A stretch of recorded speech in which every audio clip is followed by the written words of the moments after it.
Omar, j'ai 25 ans, je travaille dans l'animation. Je m'appelle Valérie Dumonté, je suis vice-présidente du département de l'Aude, en charge de la démocratie et de la participation citoyenne, qui comprend aussi la jeunesse et l'action internationale.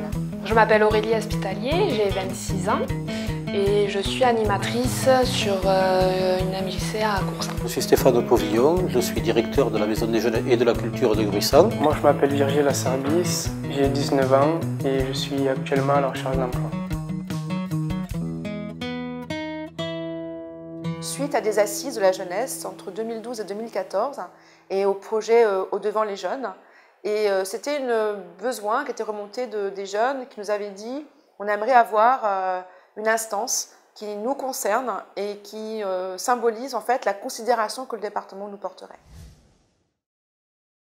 Ce conseil départemental des jeunes a pour objectif premier de donner la parole à la jeunesse audoise. L'idée, c'est que les instances départementales, que les élus départementaux puissent avoir une bonne vision des besoins des jeunes du département et de faire exprimer ces besoins par les jeunes eux-mêmes. On est une troupe de jeunes qui se rassemblent autour d'une table, on discute sur des problèmes qui nous posent, qui est quotidienne en général. Une fois qu'on y est, on se rend compte que voilà, on sert vraiment à quelque chose, que notre parole est vraiment écoutée, notre parole est vraiment entendue.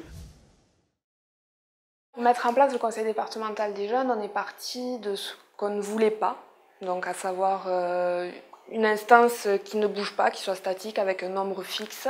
On veut que tout le monde puisse y participer. Le département va donner un budget pour que ce conseil départemental des jeunes fasse des actions lui-même ou soutienne des actions qu'il jugera importantes. On voulait voilà, peut-être aborder des questions ou renseigner le conseil départemental, mais ne pas être là juste pour faire joli, quoi. Il est important, me semble-t-il, que les élus départementaux puissent toucher du doigt, puissent cerner les attentes de ces jeunes et de pouvoir aussi les transposer sur une échelle plus large que l'échelle purement locale. Et ces jeunes ont besoin de ces endroits pour justement s'exprimer, donner leurs idées, donner leur point de vue, parce qu'ils peuvent parler sur les réseaux sociaux, entre eux, etc. Mais est-ce qu'elles vont être entendues, leurs paroles, c'est rarement le cas. J'avais envie de pouvoir donner cette parole, cette voix aux jeunes, à ceux qui vont arriver après moi.